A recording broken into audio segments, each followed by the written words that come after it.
And now more stuff, and this is coming up from Carlo Ancelotti as well, because as you know, during the press conference last night, in the pre-game against that we have against Shakhtar tonight, Carlo Ancelotti said something really important, and it makes a ton of sense considering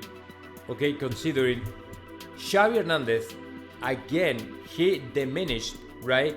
He looked down again the champions that Real Madrid won last season. And this came on top of the words of Leo Messi saying the same thing. Like, no, not always, they said, quote here, they said, not always the best one wins the champions, right? And that is something that has bothered a lot to Real Madrid squad, to the Real Madrid players, Ancelotti and everybody else, right? Because it's not fair to complain about the champions when you're not winning anything.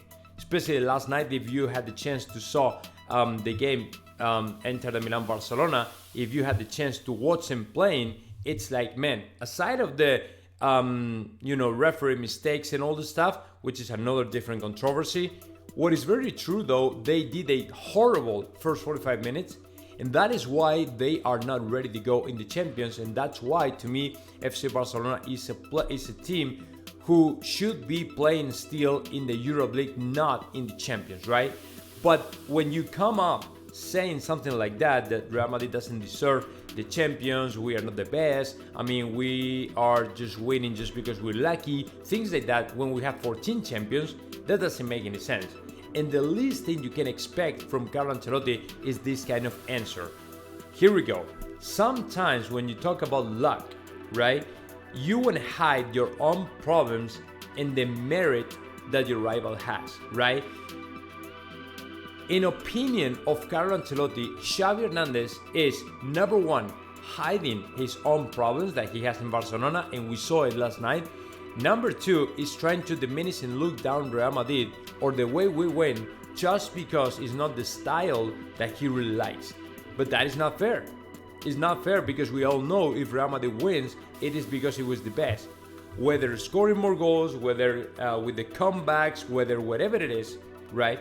Real Madrid is still the best and has more champions than anybody else, right? And there's no question about it. There's no doubt about it, right? And it should be the same for Leo Messi and Xavi Hernandez, right? So that's why Carlo Ancelotti is a little bit tired of the same story, same old, all the time, constantly the same thing. Okay, now let's move on and let's talk about the article that came out last night from Ivan Martin, claiming, let me see, what is that? Here. Okay. Yesterday, Ivan Martin wrote an article in OK Diario claiming all the Real Madrid players, all the Real Madrid board members, Carlo Ancelotti, staff, fans, I mean, Mbappe nowadays is a completely forgotten player for Real Madrid, and nobody really cares about him. Nobody really cares about what's going on with him or whatever, okay? Kylian Mbappe is out of our minds and we don't have any interest anymore in the player. So that is good for Real Madrid because right now he's probably regretting about his decision of not coming to Real Madrid just because the things are not going quite well in PSG. He's not the most important player in PSG in its project, and right now there are a lot of people out there just questioning what's going on with this guy. I mean, but nobody cares, right? And the biggest question is, he really doesn't want to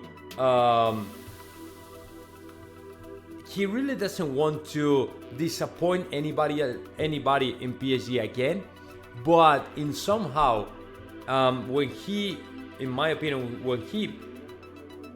deep inside him, I think that he's still, like I said, regretting about the decision of not coming to play in Real Madrid, right? But the problem is, the biggest question is he going to try to come to Real Madrid? Is Real Madrid trying or willing to try to sign the player again?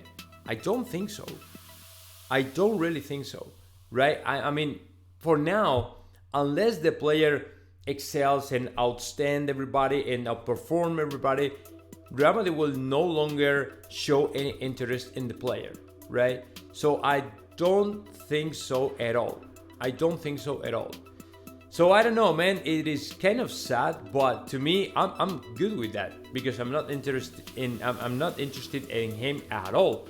I mean, at all, because this guy has betrayed Real Madrid, has betrayed our brand, has betrayed our history, and he doesn't deserve for us to follow him any longer, right? So I don't know what is gonna happen though, because in soccer everything can happen.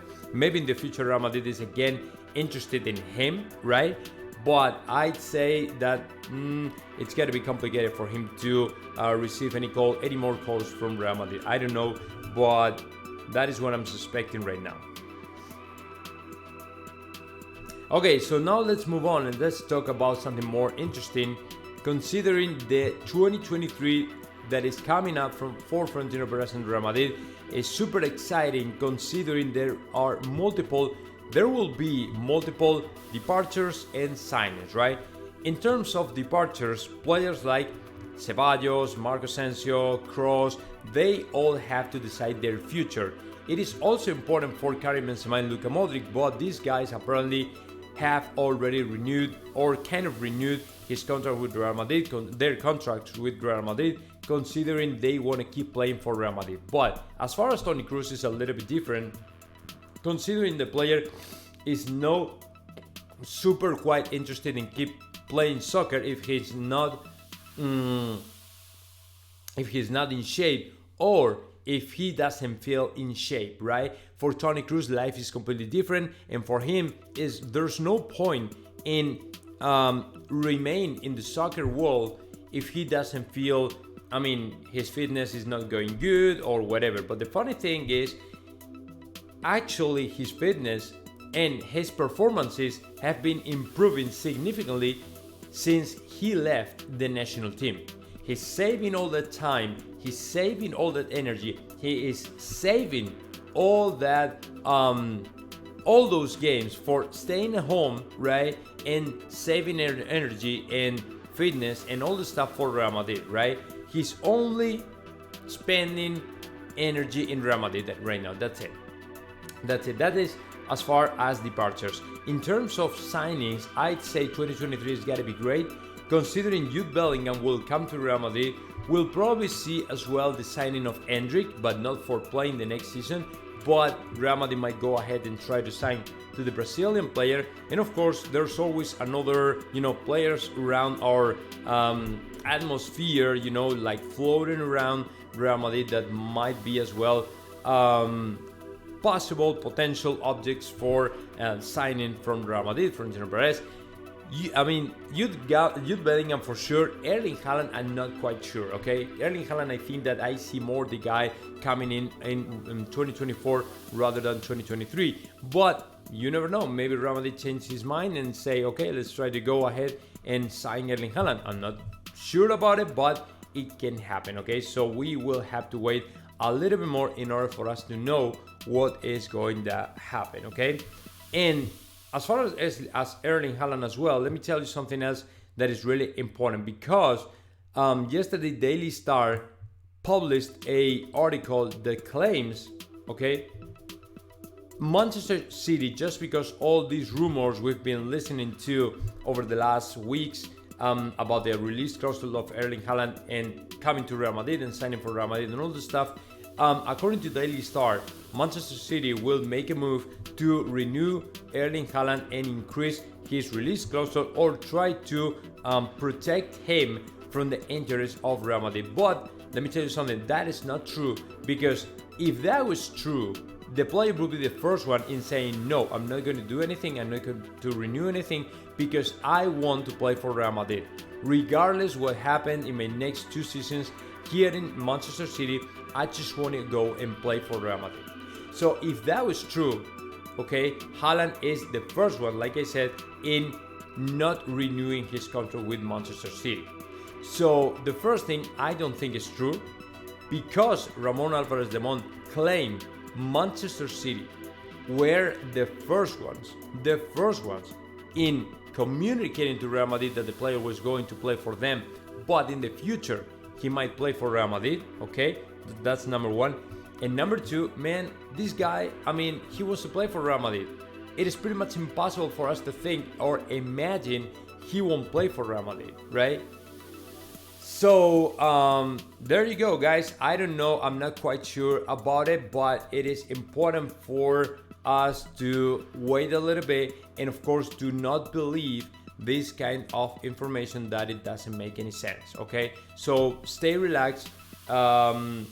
No problem at all. To me, Erling Haaland has a lot of chances to play for Real Madrid, and I definitely don't think he won't play for Real Madrid. He will at some point. He will play for Real Madrid, but sometimes you have to wait a little bit because he's not kind of quite sure. Okay, he will play for Real Madrid. So we'll have to wait and see how the things go down in Florentino Perez. I'm pretty sure that he will try to sign Erling Haaland, maybe not next year, but 2024. So let's see what happens, guys. But to me, it's gonna be quite interesting to see how Erling Haaland ends playing for Real Madrid. So now, bye bye.